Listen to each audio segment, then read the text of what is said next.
What if the way you've been telling your life story reveals the secret to what is holding you back? Stories play an integral part in how we see not only ourselves, but the whole world.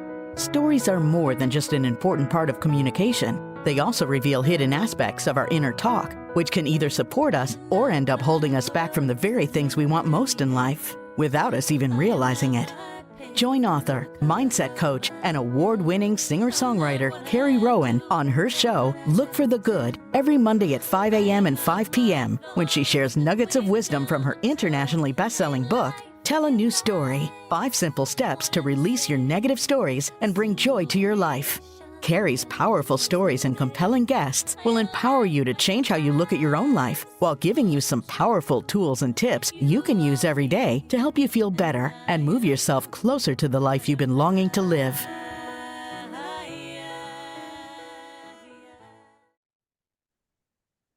Hello, everybody, and welcome to Look for the Good. I'm your host, Carrie Rowan, mindset strategist and life coach, and I love sharing nuggets of wisdom about the stories we tell each other, but more importantly, the stories we tell ourselves. So join me and my special guests as we share our personal stories of strength and triumph every week here on Dream Vision 7 Radio Network. You can listen online on your mobile device, in your car, or ask Alexa to play Dream Vision 7 Radio. And tune in every Monday at 5 a.m. and 5 p.m. Eastern Time to get real stories and real tips on how to turn your story and your life around. And join us, evolve with us as we unite humankind with universal love. Hello, everybody, and welcome. Welcome to Look for the Good. And I'm Carrie Rowan, as you know, and I'm super excited to introduce you to our special guest today. We have Joyce Kulhawik in the wings. Hello, Joyce. Hi, Carrie. I'm so So happy to be here. it's so great to have you on the show. I'm super excited. And let me read a little bit of your bio. Joyce and I met at a chamber event, and it was so cool because I got to see her speak and hear her story, and I was so moved. Let me tell you a little bit about her, in case you don't know. So Joyce is best known as the Emmy Award-winning arts and entertainment anchor for WBZ Boston. And she's currently lending her expertise as an arts critic, advocate, motivational speaker, and cancer crusader. I love that title.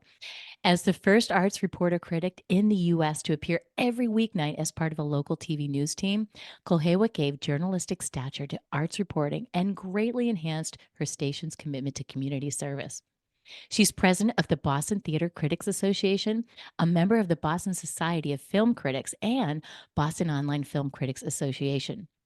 She's covered local and national events from Broadway to Boston to Hollywood, reporting live from the Oscars, the Emmys, and the Grammys. Nationally, Kulhawik is on public radio stations as a panelist on the word game quiz show Says You. She's also co-hosts syndicated movie review programs with Roger Ebert and Leonard Maltin. Look for her arts and entertainment reviews online at joyceschoices.com. And she's a 3-time cancer survivor. She testified before Congress on the 20th anniversary of the National Cancer Act. For over 25 years, she's chaired the American Cancer Society's largest spring fundraising campaign, Daffodil Days, served on the ACS advisory board, and has helped raise millions of dollars for ACS First Hope Lodge in Boston. The ACS has honored Kulhawik with its National Bronze Medal for her work. And the list goes on and on. I'm just reading a small portion of that, everybody. So welcome, Joyce. Thank you so much, Carrie. I remember watching you with my parents on Evening Magazine back in the day. I knew it. You grew up watching me. Yeah, I love that. I totally did. And I didn't know really your background. So when you told that story about being an English teacher in school, I was like, that has got to be the coolest thing ever. Like, how did you go from English teacher to media star? Well, it was easy in a way. I didn't like teaching English in high school.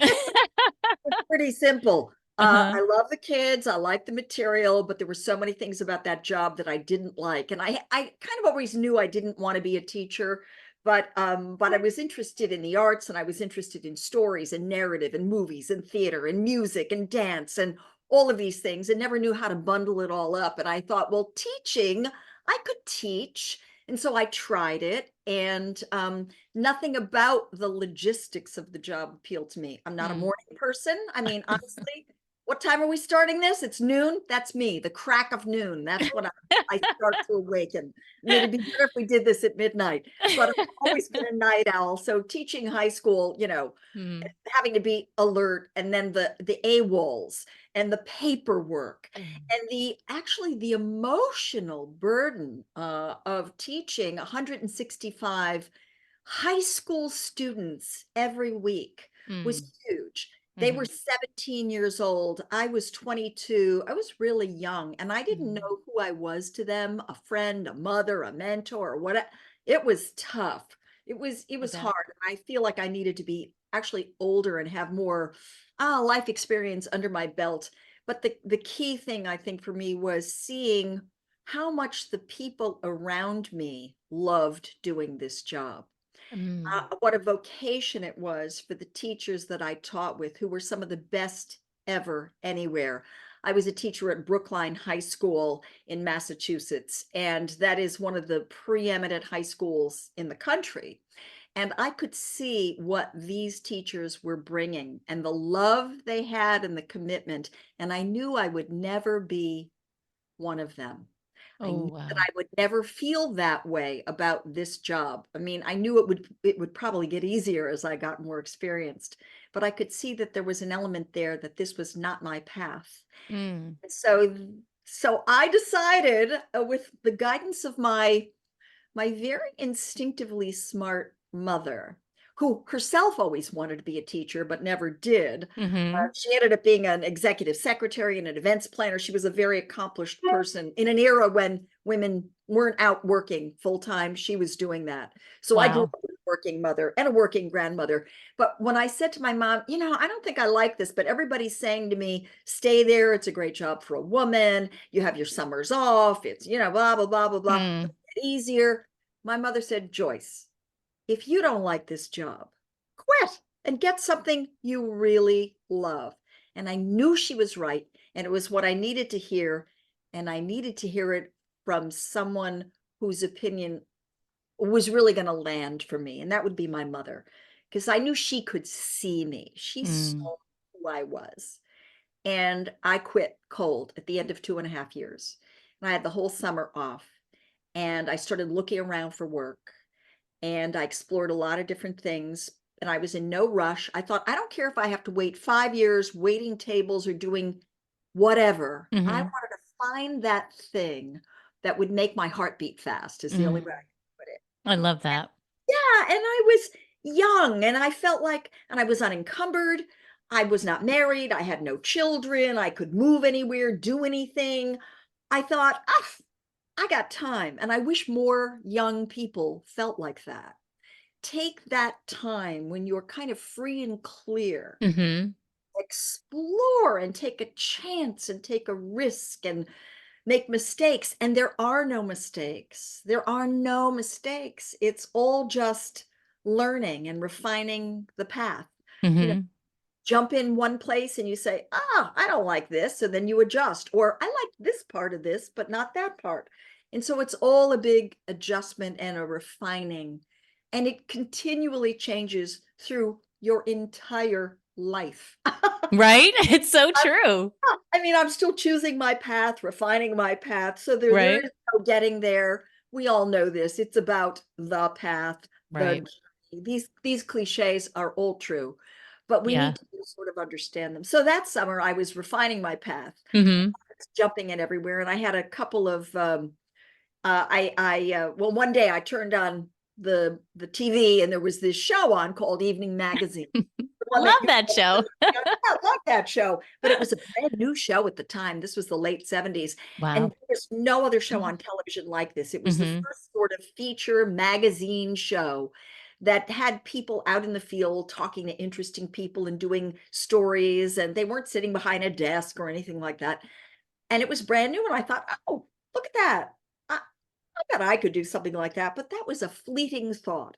Mhm. The next thing I did was make an appointment to meet the head of the communications department at Simmons College. It was a college and not a university at the time. And I had not majored in communications. I majored in English, music, and education. So I decided to go to communications because, as you can tell, I like to talk. I was always a presenter. I used to, I won an oratorical contest in elementary school. I mean, I was always like the talker. Hmm. So at the end of a 2-hour session, I said to this person, so do you think I might have a career in television? He said, yeah, call up this woman who graduated from Simmons. She's just started to produce a brand new show on TV called Evening Magazine. And I thought, oh, there's that name again. Mm. But I didn't bother to call. I left there, and it was just something that I filed away. And then I was getting married that summer, and my future mother-in-law had a stationery store, was preparing our wedding invitations, and told me that she was also preparing wedding invitations for another young woman who was getting married and leaving Massachusetts, and she was leaving her job. And her job was as an on-air contributor on a TV show called Evening Magazine. And they were looking for her replacement. They'd auditioned 40 people and they couldn't find anybody. And wouldn't I be interested in that job? And I thought, oh my gosh, that's like, like the universe is really trying to tell me something here. So I called them up and they asked me, well, part of the story is they asked me if I had a video portfolio. Now, 2.5 years before I started teaching, I ended up getting a job as a receptionist at a place that made TV and radio commercials. And while they didn't pay me very well, or, I didn't get to do anything very interesting, 2 guys had walked into the office that day and said, would you like to be in a TV commercial? And I said, sure. They said, we give you a video portfolio, we can't pay you. And I said, great. So I ended up making a commercial for the Plainfield, Connecticut dog racing track. They put it on a videotape for me, and I didn't have any equipment on which to play this thing. So I just took it, filed it away. But then 2.5 years later, when Evening Magazine said, do you have a video portfolio? I said, oh, yes, I do. I brought it in, never having seen it. So I didn't really know what it looked like or what I looked like. Hmm. And then 3 weeks later, I called them back and I said, well, what do you think? And they said, well, we can't tell much from it. Come in for an audition.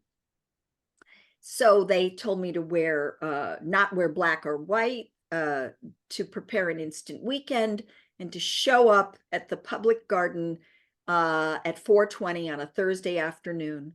And I did. And I wore red and I prepared this instant weekend, which was just a couple of events to tell people about. And I prepared it sort of like a doctoral dissertation.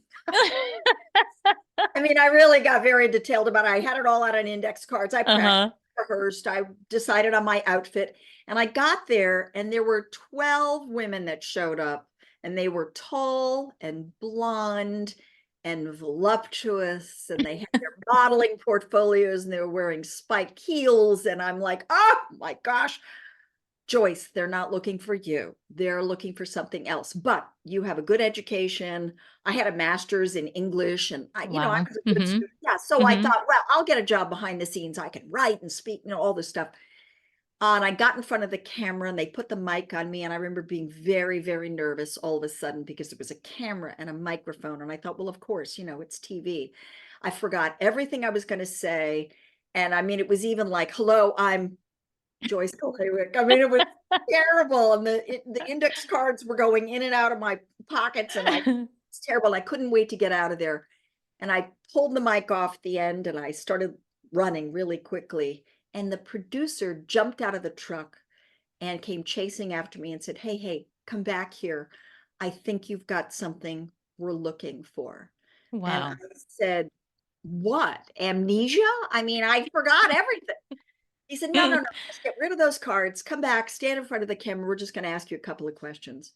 And they did, and I spoke, and then 3 weeks went by and I didn't hear from anybody. And I thought, well, that's the end of that. And my mother once again said, Joyce, call them. So I did. And they said, oh yeah, the producer wants to have lunch with you. We had lunch at the end of a 2-hour lunch, after which we talked about everything from books and vacations and travel and whatever. I said, well, how will I know if I have the job?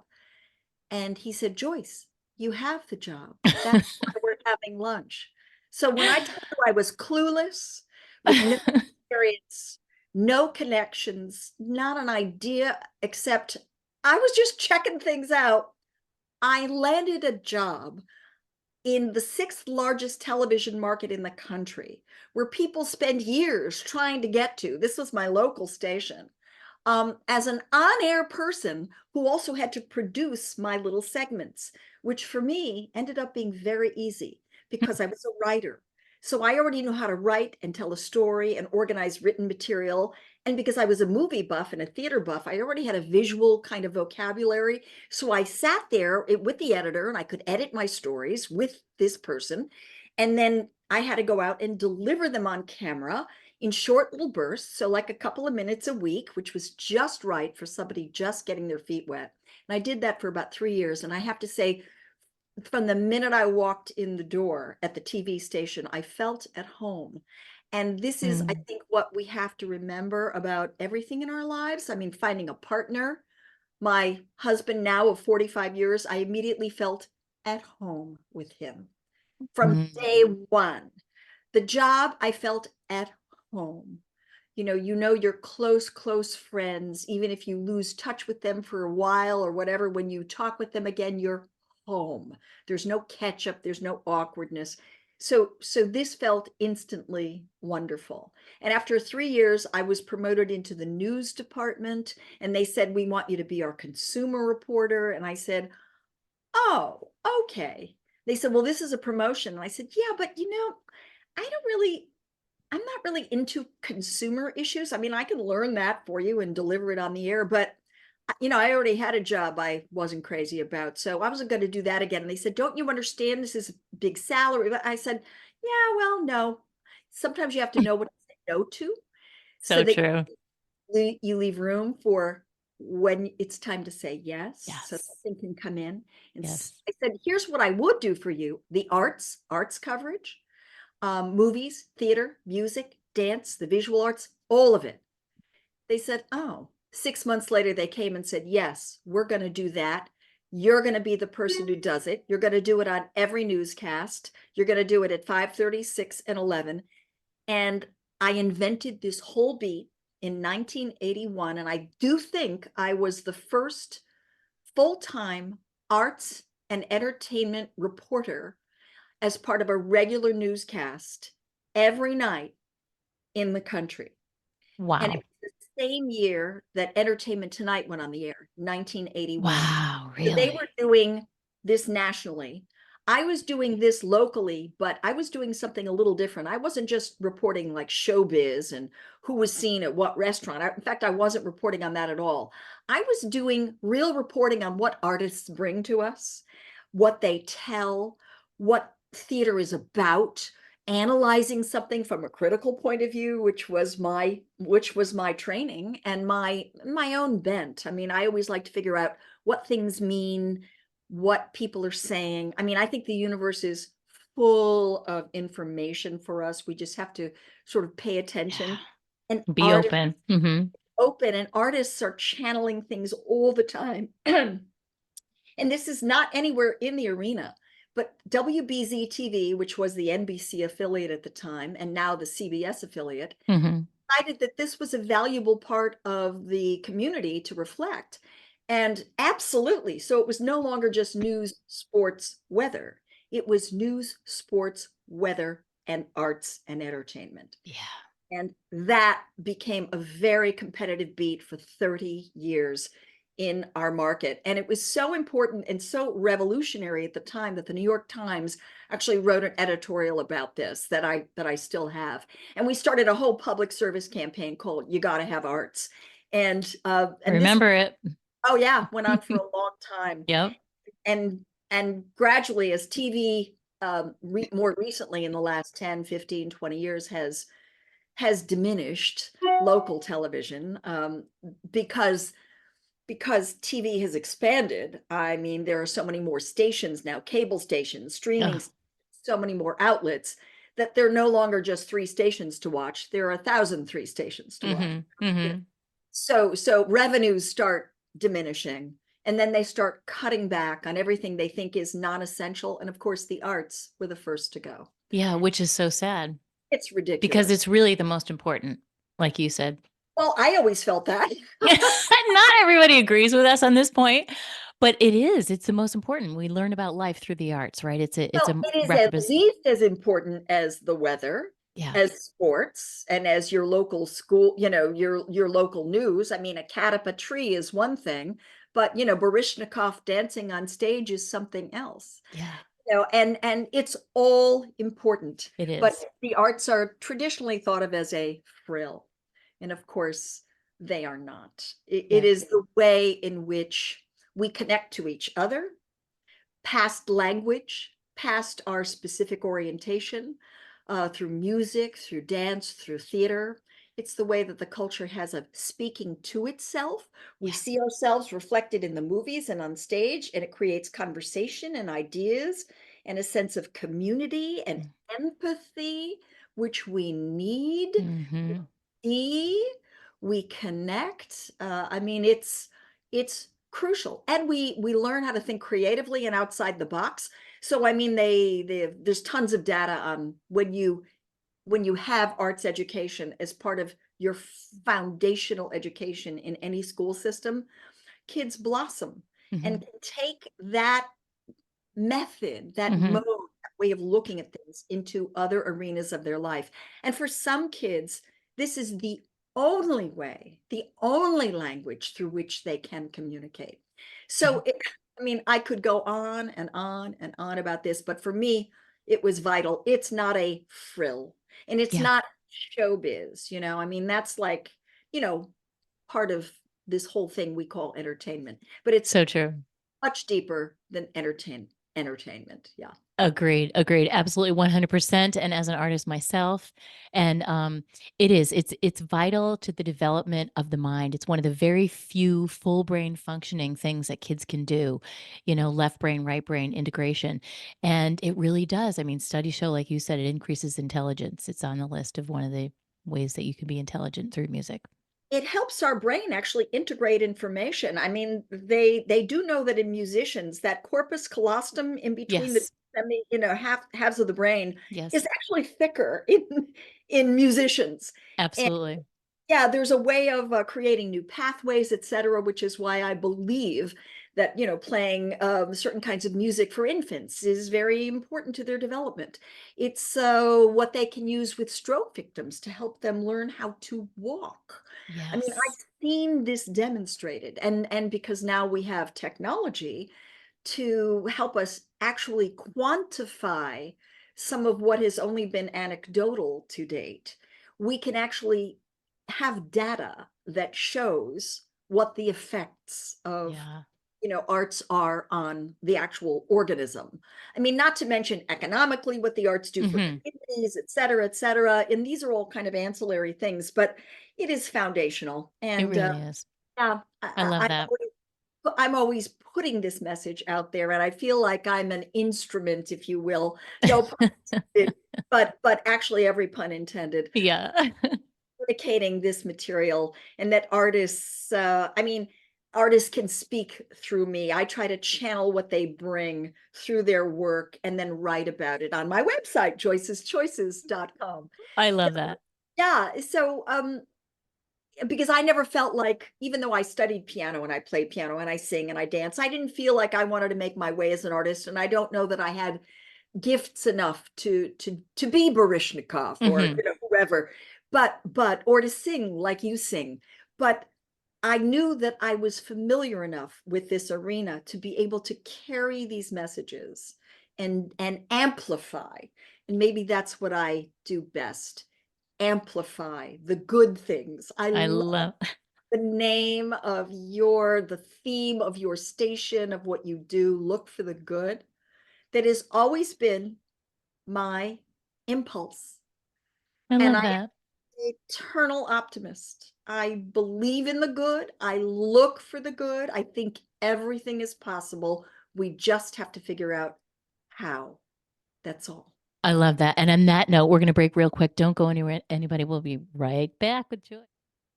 Hello, everybody, and welcome back to Look for the Good. I'm here with Joyce Kulhawik, and we are having an incredible conversation. You know that we love to talk about the stories and the stories that we tell ourselves and the stories that we get hung up on about the things that happen to us in our life that we wish didn't happen. But when we can look at those stories and get in there and realize that those very stories that we think are the worst ones or that we can't share are the very ones that contain our superpowers. They're the ones that contain the most strength because we had to get over something and bring the beauty and look for the good in that despite our circumstances. So, Joyce and I want to talk a little bit about that. You have some incredible stories and you have a lot of overcomer stories and comeback stories. Can you share one of those with us? Yeah, and I guess what I want to say, just to back up a step, is it isn't even so much the content of these stories that's important. It's the sharing of these stories that's important. If you can Yeah. get to a place where you're willing to be vulnerable enough to share the spaces and the places in you that are painful and difficult, and I don't mean with necessarily the world, but with close friends or with anybody, even with yourself in a journal. But to be able to, I guess what I'm saying is to be in touch with your vulnerability, is to Mm, be in touch with the part of yourself that links you to everybody, is to be in touch with your mortality, mm, that raw place that connects you very deeply to that which we all share, that open space. That's the place that allows you to actually connect with someone else. It's not our perfect selves when our hair is coiffed and our makeup is on and we find, it's the raw places. It's so I discovered that more clearly for myself when I had cancer. And mm. I am a three-time cancer survivor, and it's an unusual story because there's like virtually no cancer in my family. I am a remarkably healthy person, except for like these three bouts with cancer, um, and and and a miraculous kind of recovery. But what I discovered when I had them, when I'm lying in a bed, not knowing if I'm going to live or die, and I was willing to share that story, and I was a public person on the air, but it never occurred to me to hide that story from anybody, Mm, that I didn't want to put energy into hiding, that I wanted to put my energy into sharing.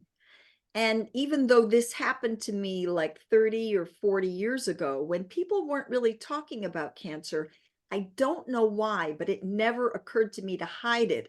And I guess it's because partly I never thought it had anything to do with me. mhm. I never felt there was a stigma attached to it. Cancer was one of the things that I feel like I experienced guilt-free. Like Wow. this was happening to me.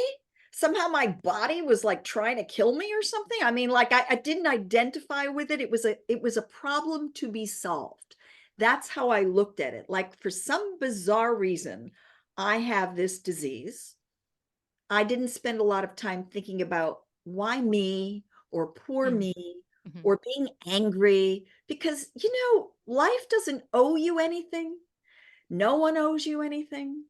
Anything can happen anytime. It's all kind of random. And I already felt so incredibly lucky to be A, alive, B, to have a family, C, to have a job, D, to have a roof over my head, E, to have mostly a pretty healthy go of it.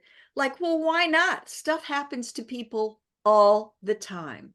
This is what I got. So I'm going to deal with this. And then I attacked it like a problem to be solved. I love that. So I wanted to just say, hey, look, we all got something. This is the something I got. The best I can do with this is to tell you what I'm learning about this. And in that sharing, people then could share back. In letting myself be helped, I was giving a gift to people who needed to be able to help, Mm, if that makes any sense. yeah. It is a Absolutely. tremendous gift to be able to give something to somebody, but you can't let people give to you unless you're willing to be vulnerable. And then when you're vulnerable and you get over this, if you're lucky enough to, you can give, you can pass that along. So it really creates this tremendous momentum in the world, this wonderful dynamic. So the sharing, the place of mortality, the openness, if you can risk it, is an incredible gift to yourself and to the people around you who then have the opportunity to give to you. Mm. And then we're all kind of in this thing together, which is exactly where we all are, no matter how it looks on the surface. And I've interviewed a lot of people. I mean, everybody from Meryl Streep to Arnold Schwarzenegger to, Madonna to, we're all the same. I swear, we are all the same. Everybody just wants to be loved and accepted. That is the foundational place. And if we can all remember this, we will treat everybody just the same and understand that we're all in this connected.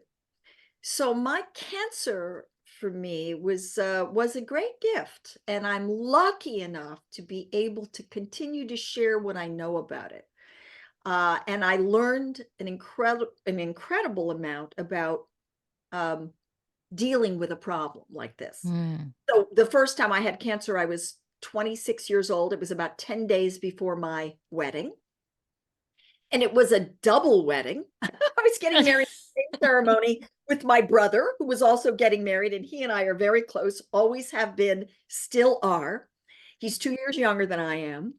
And we were getting married. And I was sitting in front of the TV about 10 days before this. And I was watching the Phil Donahue show. Phil Donahue, I don't know if people in your audience may remember, but I do. he was the guy who invented Oprah, basically. Exactly. Yeah. And he had a guest on his show who said she had cancer of the colon, and it all started with a mole on her leg. And I looked down and there's a mole on my leg. And I had been aware of that mole for about a year. And there was nothing more to it than it was just a big black mole that had suddenly appeared about a year before. It didn't hurt, it wasn't bleeding, it wasn't itchy. But there was something about that, her Mm. saying that at that time, 10 days before my wedding. And I thought, why don't I just get this checked out? I want to tie up all the loose ends, whatever, just before, because we're going on our honeymoon and all that stuff. So I call up a dermatologist because it's on my leg, it's on my skin. Call up the dermatologist, go in, he looks at it, he says, oh, doesn't look like anything. I said, well, I want a biopsy. Now, you have to have a certain amount of aggressiveness to be asking things to your doctor. You do. I have to say, I always had, and I got that from my mother, who always was a speaker upper. And I always ask for what I want. I think you have to ask for what you want. And you start with the moon, and maybe you'll Yeah. end up with the stars, I I love mean, it. yeah, you got to start there. You have to have the confidence and the courage enough to be willing, but also the respect for yourself is where it comes from, really. Hmm. To ask for what you need for yourself. And I'm in charge of my body and I'm taking care of this shell. So I asked, and he said, oh, yeah, we can do that. I said, you'll get the results in about a week or two. And I said, no, I have to have the results right away. He said, well, you'll have to carry it over to the lab yourself. And I said, okay, no problem. So he takes the biopsy, pops it in a jar, and I carry it over with my fiance, now husband, through the Chestnut Hill Mall to the Chestnut Hill Medical Center and deposited at the lab. And 2 days later, they call me, I'm going to say semi-hysterical. I'm at work at Evening Magazine. The doctor calls me, a different doctor, this guy's boss, and says, Ms. Kulhawik, we had got the lab results back. We are 99% sure you have malignant melanoma. You have to check yourself into a hospital. We're going to do brain scans, liver scans, blah, blah. And I said, whoa, what are you telling me? He never used the word cancer, but he used the word malignant, which I associated. Mm. And I had to ask him, are you telling me I have some kind of cancer? And he said, yes. And he goes on to spiel again. And I'm like, oh my gosh, what do you mean? I said, well, I'm getting married. He said, no, you're not getting married. You're going into the hospital. I said, well, I don't have any insurance. Is this going to be expensive? Because I was freelancing in between jobs. I'd quit the teaching job, now had this job. He said, oh, yeah, it's going to be expensive. And I'm like, oh, my gosh. I said, well, is this going to be an elaborate thing? Is it going to be painful? Is it going to? He said, well, yeah, we're going to do. Well, at that point, I thought I was going to faint. And I had to hand the phone off to somebody else, and they finished the conversation. It was actually Robin Young, who was the host of that show. And I go home and I start packing for the hospital. And we call, my brother and the other bride. It turns out the other bride was the chief radiation therapist at University Hospital, which I knew. And she said, Joyce, you need a second opinion. And I can set that up for you. And I said, well, why would there be a second opinion necessary? I mean, cancer is cancer is cancer, right? Could there be a question about that? She said, you just trust me on this. I'm going to arrange it for you. She arranged for me the next morning to go in to see a specialist who was an oncological surgeon, and his specialty was melanoma. And because he was a specialist, he knew the latest, most up-to-date information on how to treat melanoma, which he shared with me that morning. And she had all my records transferred over like overnight. They got there. I go in, he looks at my leg, he looks at me, he says, okay, I'm going to give you the good news and the bad news. The bad news is this is a very vicious and aggressive tumor, and it spreads rapidly to the brain, the liver, et cetera, et cetera. He said, the good news is I think we may have caught this in time, because we now know that if a melanoma is not that deep and it hasn't gotten into your bloodstream yet, your chances of recovery are very high. But whatever we do, we have to consider saving your life first. That has to come off right now. Can you handle a local anesthetic? And I'm like, oh my God, he's preparing for amputation. I said, yes, I can handle a local anesthetic. Like, let me have it. He wheels me in. They couldn't put me under. I clearly had breakfast, whatever, all that stuff. They put up a sheet and they took out, injected me with all the local anesthesia and took out 17 stitches worth and stapled me up. And I limped down the aisle 10 days later with 17 stitches in my leg. Oh my gosh. Wow. And yeah, it was incredible. And the day before the wedding, we drive down to the doctor's office. He says, we did the biopsy and what we removed, and it looks like it's even shallower than the first part. So your chances of recovery are 95%. And that other 5%, that was in God's hands when you got this, but we're going to be with you the rest of your life watching. And we don't need to follow up with chemo or anything at this stage. I said, what about these stitches? They gave me a staple remover, which my husband took with us on our honeymoon. And then he removed those stitches in a hotel room in Barcelona on our honeymoon. And boy, was it romantic. So oh my God, I'm surprised you didn't pass out. it was incredible. It was incredible. And so I thought, Wow. well, there's my experience with cancer. And Right? 10 years later, I'm in my room doing a yoga workout, and I suddenly felt really cold. And I thought, oh, I forgot to put the thermostat up. And I went and I looked, the thermostat's up, and it's me who's cold. And within minutes, I start having chills, temperatures rising, abdominal pain. I mean, like all of a sudden, I got myself into the car, drove myself to the nearest ER, got in the door of the Leahy Clinic, and they looked at me and they said, I looked almost green, like I was going to pass out. And I felt like nauseous and faint. They checked me into the hospital, diagnosed me with an infection, gave me intravenous antibiotics, released me with a clean bill of health 5 days later. But somehow I just felt like I wasn't quite right. And I'm a person that when everything is right, I really rebound. Mhm. I have energy, I'm resilient, and I knew something was off. And I called my doctor, at this time a gynecologist, and I gave her the story. She said, doesn't sound right. We're going to check you into another hospital. They checked me into the BI. They said, oh yeah, that appendix has got to come right out. They wheeled me into surgery. It's not my appendix. It's ovarian cancer. And again, shocker. They removed one ovary. They closed me up. They didn't see any other spread. It seemed to be contained. No chemo, no nothing, stage 1A. And this is a terrible cancer. It's a very tough cancer, but they thought they got it in time. And they said, we don't have to do anything now. Have your family. I didn't have any kids at that point. Come back after you have your family and we'll do a total hysterectomy. And I thought, well, that's kind of a mixed signal. They're not worried enough to do anything now, but they're worried enough that they want me to come back and have everything. So, but I took that in because, you know, these are doctors. Could they be wrong? Yes. Yes.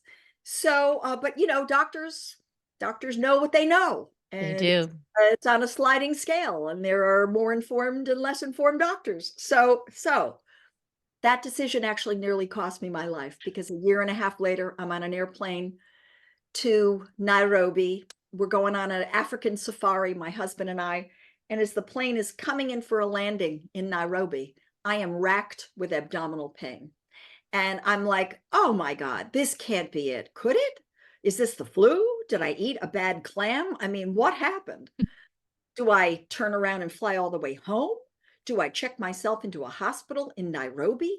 No good options before me. I checked myself into a hotel, holed up for a couple of days, felt well enough to do the whole safari. We hiked into the Virunga Mountains, met the mountain gorillas, hacked our way through the jungle. I mean, It was amazing. Came home, had more pain, called the doctors. They said, oh, pancreatitis. I said, are you sure this isn't a recurrence of ovarian cancer? They said, we're positive. This disease is behind you.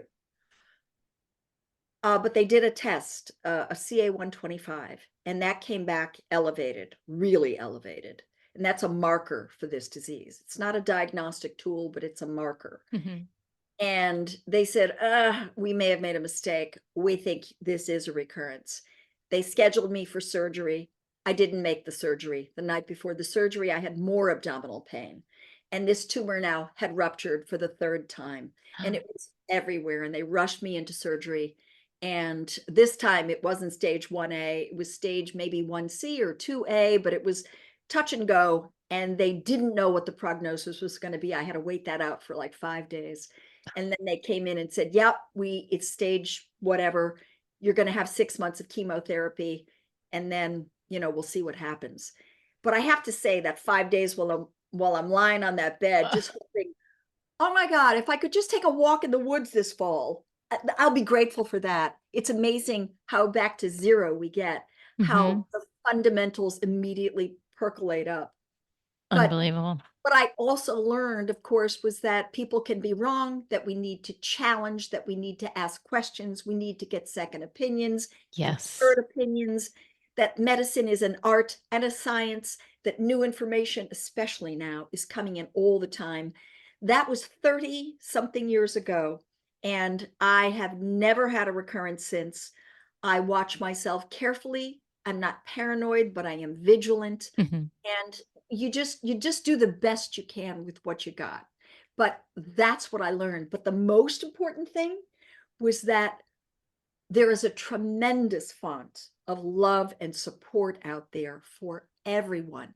And that there were people out there sending me love and healing vibes that I didn't even know. And that there are people working all the time in organizations devoted to the care of cancer patients, through the American Cancer Society, through the Tina's Wish Foundation, through the Wellness Foundation, through every person who's doing work like that are helping people that they never know or see. And it's all there for us to access, and we should let it in and then pass it along. I love that. And it helped heal me. I know it did. We need to first, it begins with us speaking up for ourselves, asking for what we need. And I would like to tell women especially, do not be afraid to challenge your doctors and ask them questions.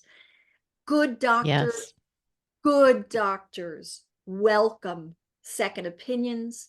They welcome your questions, and you feel their healing love when you're with them. one of the most incredible doctors I ever knew, a family friend, said, a good doctor loves the patient, Mhm. loves the patient. And that means being really open and connected. And that is the beginning of your healing. And Yes. it's not that everyone will be healed. I mean, I knew that I could live with doing the best that I could. I would have found it hard to live with feeling like, oh, if I had only asked, if I had only, Mm. That's hard. I didn't have any regrets. Regret is hard. Yeah. I just knew that if I did the best I could and I still wasn't going to survive, so be it. You know, it's nobody gets out of here alive, as I love to It's say. so true.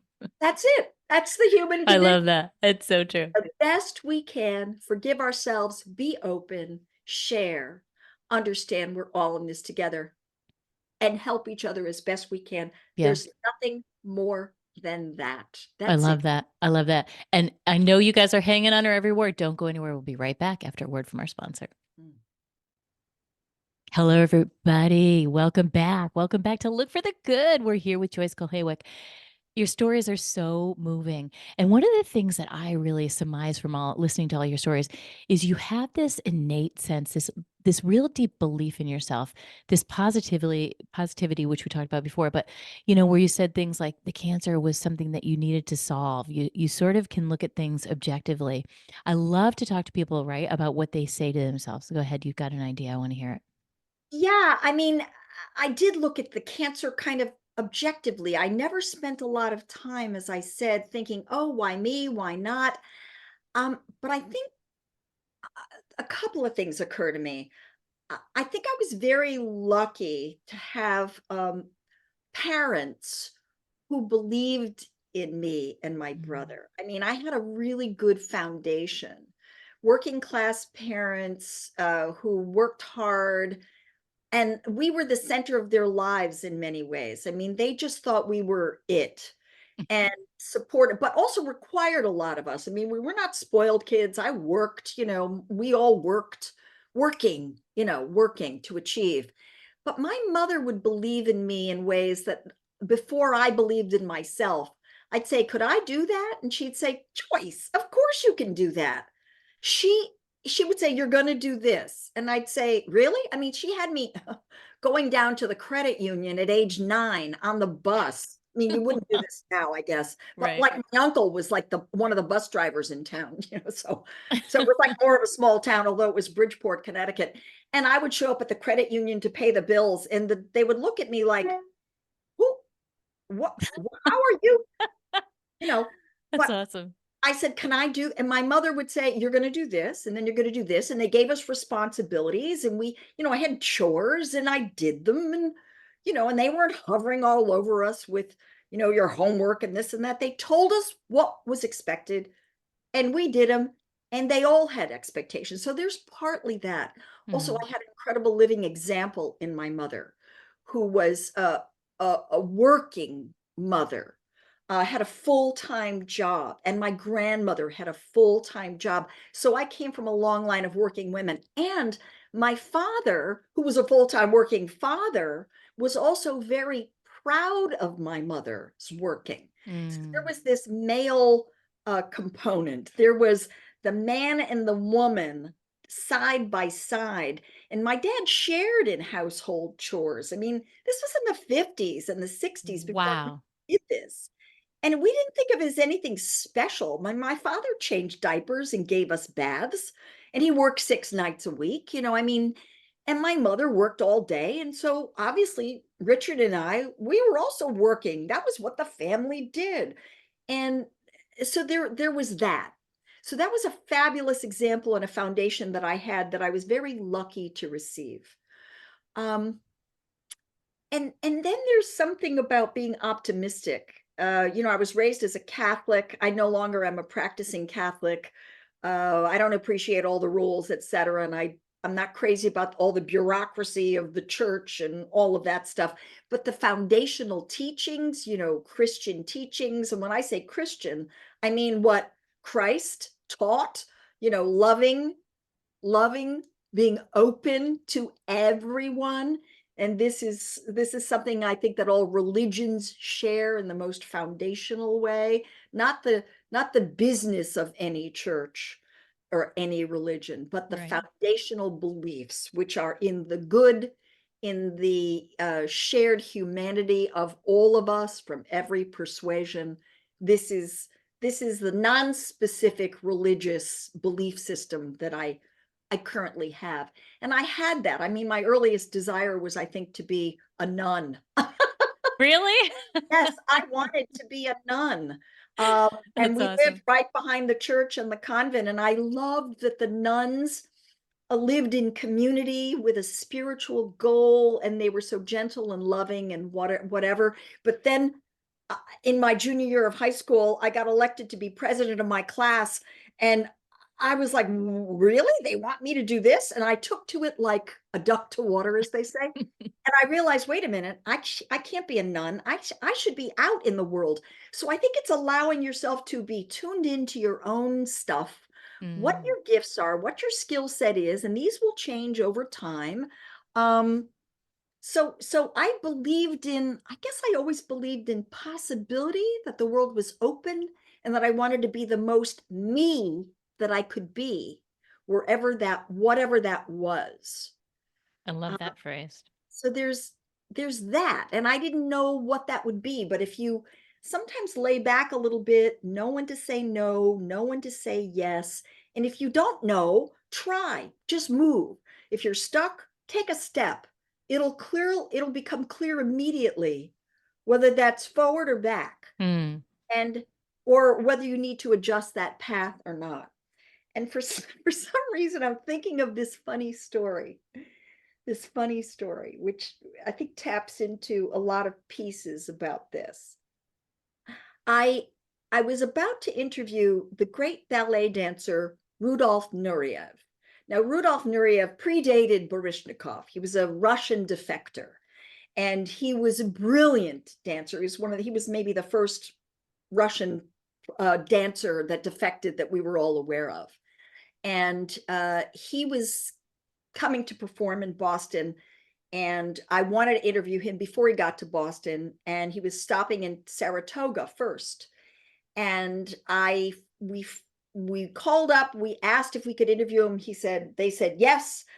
They flew me out there. I get to the place, and they said, well, we'll ask Mr. Nureyev if he'll agree to the interview. And I said, what do you mean ask? I'm here. You said yes.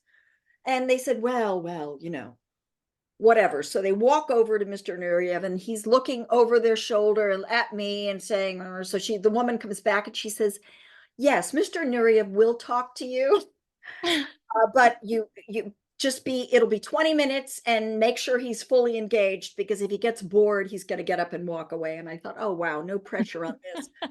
But I look at him and I said, well, okay, if we've only got 20 minutes, I'll race you to the lawn. I said to him, I don't know where I got that. But again, my mother, who spoke up in every circumstance, I will say. I love it.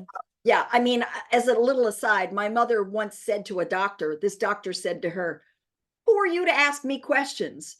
And she said, who am I? Who are you to not be asked questions of? Everybody gets asked questions. Jesus Christ was asked questions. I thought, oh, this doctor doesn't know who he's talking to. So I was always a little bit, more aggressive about this kind of thing. What a great role model. Oh, phenomenal. So I raced Nureyev to the lawn. He kind of thought that was funny. We sit down in these two chairs.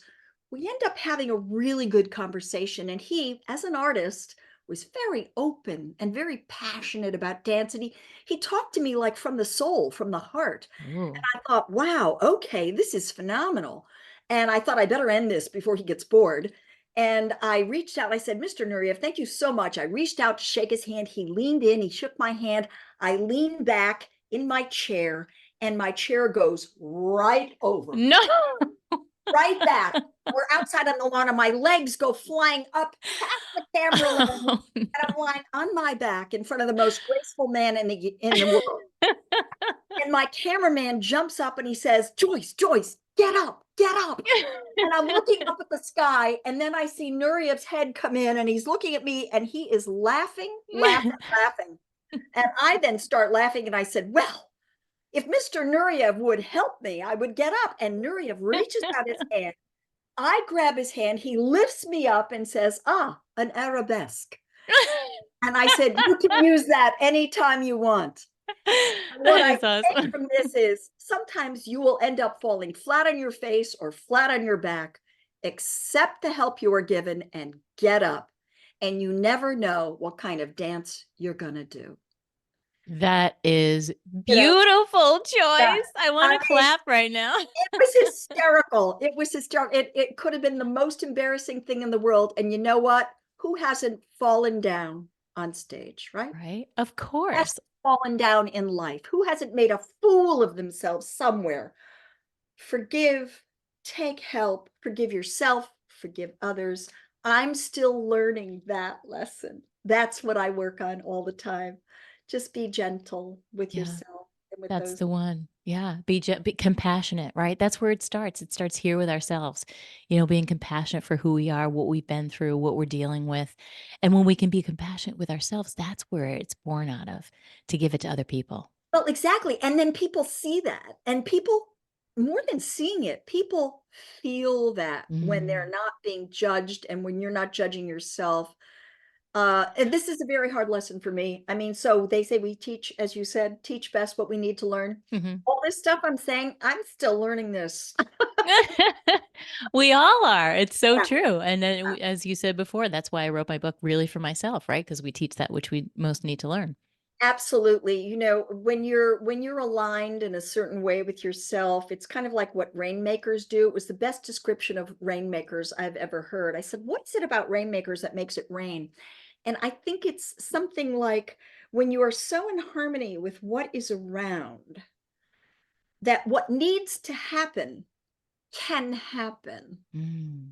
So when a rainmaker comes into a place that's parched, this rainmaker is so harmoniously aligned that what needs to happen, rain, can happen.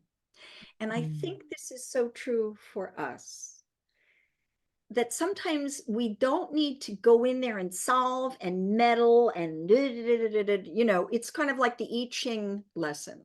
Yeah. We just be, just be. Except breathe. What needs to then happen can happen. The best that can happen will happen. Whatever can happen will happen. And everybody's on a different path, and they Mhm. cannot be on the path we're on. We need to accept, and this is very good with parents and children. I'm learning this with my own daughter, who's now 30 years old. And she's on her path, I'm on my path, and we are different people. Don't ever get that confused. But we have so much to learn from each other. Yeah. Mm. We just need, Beautiful. yeah, kind of get out of the way. Yeah. Let it be. The I great, lo- great Beatles song. right? Let I it thought you were be. gonna break out into song for us right there. Just about. And I'll sum that up. The word that kept coming into my mind when you were describing the rainmaker is allow, right? Just which is really let it be. Allowing. That's why they can make the rain come because they just allow it. They allow it to happen. That is hard. It is hard to just allow. Hmm. We know we're there when that becomes effortless. Yeah, exactly, right? Do We'll we never ever be really there. get there? Do we We'll it's never such be there. we don't really ever get there. There's no getting there, right? It's this process. And I tell people the joy, I to look for the joy because that's really when clients come to me, that's what we're looking for. If you don't have joy, if you're not living with joy, then you're really missing Well, I would out. also say this. I mean, we're not joyful all the time. Of Honestly, course. there are some days. I mean, I have to say, I love the rainy days. There are days I'm depressed. There are days when I'm gray, when I'm down. It is all life. And it's like, oh, this is one of those depressed days. I think you have to kind of step back and go, oh, this is one of those days when I'm flat on my back looking at the sky. And this is, oh, I'm just so down and blue. Go with that. Mhm. Go with that. Allow it. Yeah, Allow, allowing. allow it.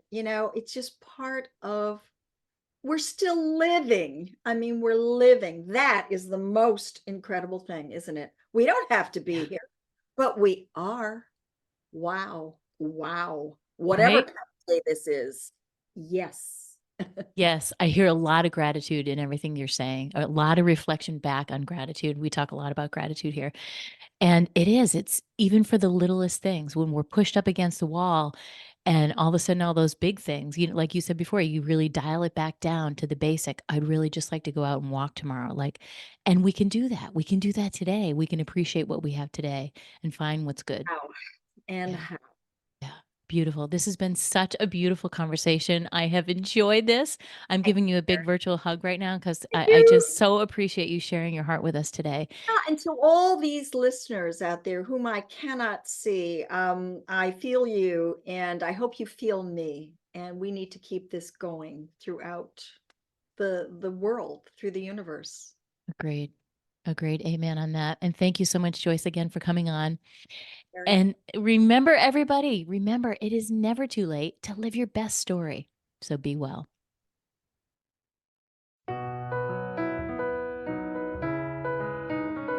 Thanks for tuning in to Look for the Good with your host, Carrie Rowan, best-selling author and mindset coach. Join us every Monday at 5 a.m. and 5 p.m. right here at Dream Vision 7 Radio Network. If you weren't able to catch an episode, no worries. Just visit our website to find all the archived episodes of Look for the Good on demand so you don't miss a thing. And remember, it's never too late to live your best story. For additional resources or to find out about how you can work with Carrie directly, visit carrierowan.com for more details.